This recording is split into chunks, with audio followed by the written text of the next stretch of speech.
Much in watery sign Ketu is very good for child birth. ऐसा नहीं है कि केतु आ गया तो शादी नहीं होगी, केतु आ गया तो कुछ नहीं होगा, ऐसा कुछ नहीं है। अच्छा, anyway okay sir, thank you sir, thank you very much.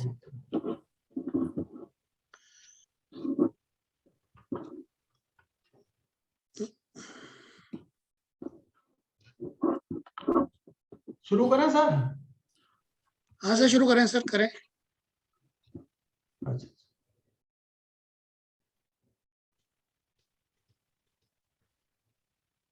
सबसे पहले आज का जो मेन टॉपिक है वो ट्रांजिट का है।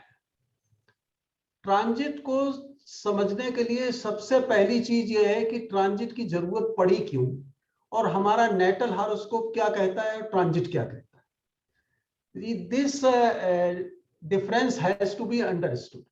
इसको समझने के लिए हमें बहुत रूट से जाना पड़ेगा।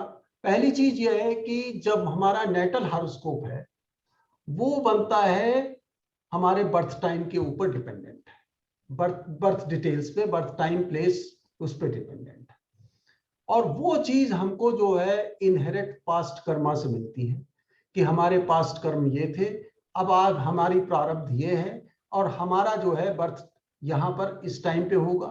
तो it is based on the birth details. पर सवाल यह है कि ये हॉरोस्कोप आज बनाए चाहे 10 साल बाद बनाए चाहे 20 साल बाद बनाए, it is going to be the same, उसमें कोई फर्क नहीं आएगा। इसके मतलब है कि life is our moving thing, ये स्टैटिक है। ये horoscope, natal horoscope is static, fixed है, ये चेंज नहीं होता। But our life is moving. हमारा बर्थ होता है, उसी मोमेंट से हमारी लाइफ मूवमेंट होती है। और मूवमेंट किस डायरेक्शन में होता है? टाइम में होता है और सर्कमस्टांसेस में होता है। प्लेसेस चेंज होती हैं, हमारे सर्कमस्टांसेस चेंज होते हैं। तो उस चीज को डिकोड कैसे किया जाए? उस चीज को डिकोड करने के लिए जो हमारे स्टैटिक हॉरोस्कोप है, it is just like a seed, एक बीज की तरह है, और वो हमारी फील्ड में पड़ा हुआ है। ये बीज हमने इस फील्ड में डाल दिया और उसकी बेसिस पे हम प्रिडिक्ट करते हैं कि क्रॉप ये होगी, आगे होगी, इस समय बाद में इसके पत्तियां निकलेंगी, लीव्स आएंगी, उसके बाद बड़ा होगा और ये होगा।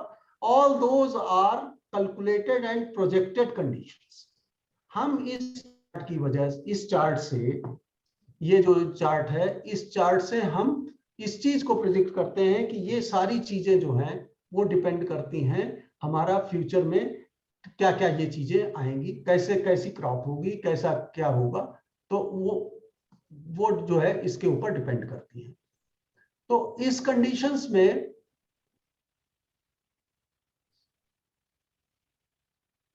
यहां पर से जब हमारा ये क्लियर हो गया कि ये चीजें होंगी, बट एक्चुअली द कंडीशंस हमारी चेंज होती हैं। जैसे जैसे हम मूव करते हैं टाइम एक्सिस पे, तो कंडीशंस हमारी, एनवायरनमेंट चेंज होता है। तो उस एनवायरनमेंट चेंज का कारण क्या है? उस एनवायरनमेंट चेंज का कारण ये है कि पहले हमारा ये बर्थ जब भी हुआ, ये हॉरोस्कोप ये डिसाइड कर देता है कि आपकी रोड पाथ ये है, आपने इस रोड पाथ पे चलना है। पर हमने जो पास्ट कर्म किए हैं और ये जो प्लैनेट्स हमारे मूव करते हैं, तो प्लैनेट्स जो हैं जैसे ही आगे मूव करेंगे वो इंटरेक्ट करते हैं इन सारे हाउसेस से, सारे प्लैनेट्स से। आगे आगे प्लैनेट्स चलते हैं और पीछे पीछे हमारी लाइफ चलती है। तो प्लैनेट्स आगे मूव करके, अब जैसे शनि है, शनि मूव किया आगे, तो शनि ने अपने पिछले जन्मों के जो भी कर्म है वो यहाँ, मान लिया मून वाले साइन पे आया, तो यहाँ पर वो इंटरेक्ट करेगा इससे, मून से, और अपना हिसाब पूरा करेगा पिछला, और उसके बाद आगे मूव कर जाएगा। तो अगर यहाँ शनि ना होता, ट्रांजिट में ना आया होता, शनि हमारा यहीं बैठा रहता, तो हमें कोई दिक्कत नहीं थी, हम प्रिडिक्ट कर देते कि yes this will be happening. But हमारे प्लेनेट मूव करते हैं, वो अपना पिछला हिसाब चुकता करने के लिए, पॉजिटिव नेगेटिव जो भी कर्म किए, तो उससे हमारी सर्कमस्टांसेस चेंज हो जाती है, हमारी सिचुएशन चेंज हो जाती है। तो उस चेंज सिचुएशन को जो करता है वो ट्रांजिट से हम डिटेक्ट करते हैं। तो हॉरोस्कोप के दो पार्ट हैं, वन इज ए स्टैटिक, ये part, and another is dynamic. ये डायनेमिक पार्ट है, ये मूव करता है। जैसे स्टैटिक पार्ट किसी चार्ट का ये था, और आज की डेट का ट्रांजिट ये है। आज की डेट ये कहती है कि सैटर्न यहाँ पर 8th हाउस में कैप्रिकॉर्न में है। इसका मतलब है कि सैटर्न जो है वो आज कहां पर बैठा है, हमारे नेटल में यहां पर आया हुआ है, 7th हाउस में आया है सैटर्न, और वो सन से अपना हिसाब पूरा कर रहा है। पिछले जन्म के सन मतलब सोल से उसकी कवरिंग हटा रहा है, सोल से कवरिंग हटा रहा है कि क्या क्या आपने हमारे ऊपर इकट्ठा कर रखा था। तो अब 7th हाउस से रिलेटेड अफेयर्स जो हैं, जो मैटर्स हैं, वो यहां पर एक्सपीरियंस होंगे किस फॉर्म में? Saturn is a materialistic planet, तो मटेरियल या फिजिकल फॉर्म में हमें यहां पर इसको फेस करना पड़ेगा। क्यों फेस करना पड़ेगा मटेरियल या फिजिकल फॉर्म में? एक तो सैटर्न मेटेरियलिस्टिक प्लैनेट है, और दूसरा ये साइन भी जो है वो अर्थी साइन है। 10 साइन इज अर्थी साइन। इसके मतलब है कि डबल अर्थ, यानी फिजिकल जो इंपैक्ट्स होंगे ऑफ द 7th हाउस वो हमें फेस करने होंगे। यहां पर 7th हाउस के कई अफेयर्स हैं, उनको हम नहीं डिस्कस कर रहे हैं, but for this is mainly the partnership related and the Saturn, ये मेनली पार्टनरशिप रिलेटेड हैं। वो अफेयर्स क्या होंगे वो दशा अंतरदशा डिसाइड करेगी आगे चल। तो हमारा ये बेसिकली मतलब है कि ये जो हॉरोस्कोप है transit, it makes the situations changeable, वो सिचुएशन को चेंज करता है। अगर हमारा नेटल भी वही कहता है और ट्रांजिट भी वही कहता है, देन इट इज 100%।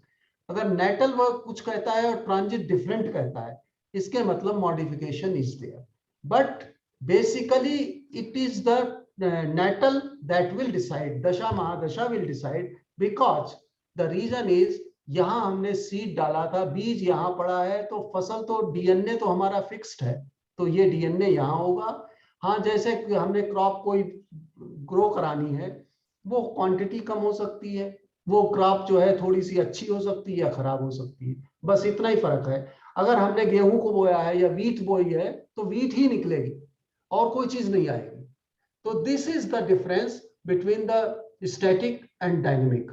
अब इसको समझने के लिए दो चार्ट्स जो हैं वो मैं हमेशा रखता हूं सामने, वो आपको इसकी पूरी डिटेल समझाएगा। पहला चार्ट ये है कि हमारे जो भी चीजें होती हैं वो 3 लेवल पे होती हैं, फिजिकल यानी बॉडी, मेंटल यानी माइंड, एंड सोल यानी इसमें सन लेवल पे। 3 लेवल पे हमारी सारे एक्शन जो होते हैं वो 3 लेवल पे हैं। तो बॉडी 3 लेवल की है, 3 पार्ट्स की है, पर हम तीनों को डिफरेंट नहीं कर पाते। इतना इमीडिएटली रेस्पॉन्स होता है कि हम उसको डिफरेंशिएट नहीं कर पाते। तो आपको पहले भी मैं बता चुका हूं कि ये बॉडी जो है ये 5 तत्वों की है। तो इसके लिए जो मेन इंपॉर्टेंट प्लैनेट्स हैं वो 5 हैं, Mars, Mercury, Jupiter, Venus, Saturn. मंगल से लेके शनिवार तक के दिन आपके फिजिकल के हैं। यहां से कई चीजें समझ में आती हैं। ये 5 दिन जो हैं वो फिजिकल एक्टिविटीज के लिए बहुत अच्छे हैं। 5 ये दिन जब हम पंचांग देखते हैं तो पंचांग की लॉजिक में ये 5 दिनों को 5 एलिमेंट्स यूज किए जाते हैं, तिथि वार वगैरह सब यूज करते हैं। तो इसका मतलब ये है कि 5 एलिमेंट डेज जो हैं वो फिजिकल एक्टिविटीज के लिए सही है। उसके बाद आता है संडे, वो हमारा स्पिरिचुअल और पूजा पाठ का, और मंडे जो है moon, that is the preparation for physical action. So ये जो है ड्राइवर हमारा, ये जो है सन और मून, ये 2 हमारी आंखें हैं, और राहु और केतु हमारी रोड है। तो राहु और केतु रोड फिक्स। अब हमारा ये व्हीकल अगर चलना शुरू होता है, जैसे ही बर्थ होता है, तो हम सपोज कर लो यहां आ गए, तो यहां पर हम आते हैं तो हमारी प्लेनेट की पोजीशंस तो चेंज हो चुकी होंगी ट्रांजिट की।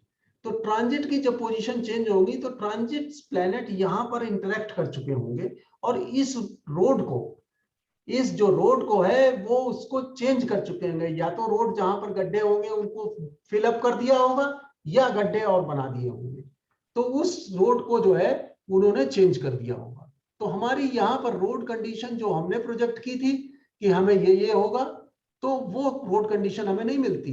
वो रोड कंडीशन हमारी वेरी कर जाती है।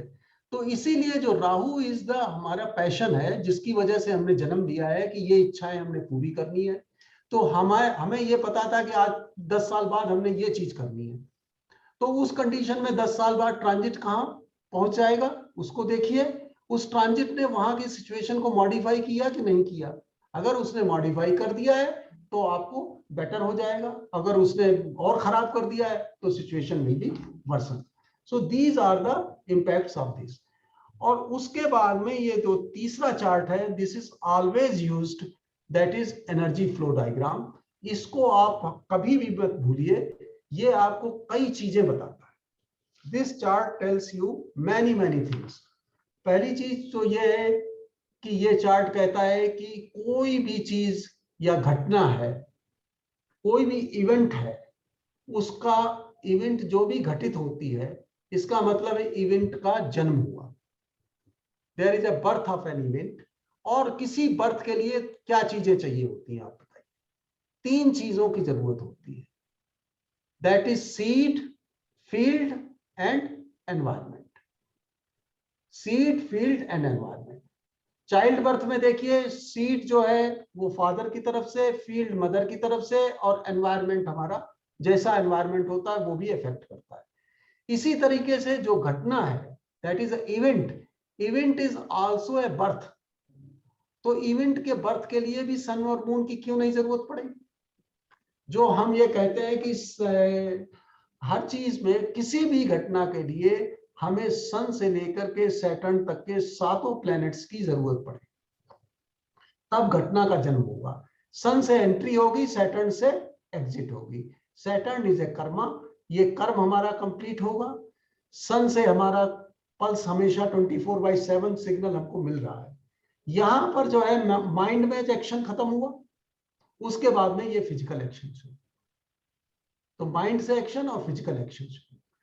तो ये जो है चीजें हैं। अब ट्रांजिट के ऊपर हम आते हैं। तो ट्रांजिट के पीरियड्स आप सबको पता है कि sun transits for nearly 1 month in a 1 sign, and moon ये 2.5 days का। और इसके बाद में ये आता है आपका मरकरी 14 to 30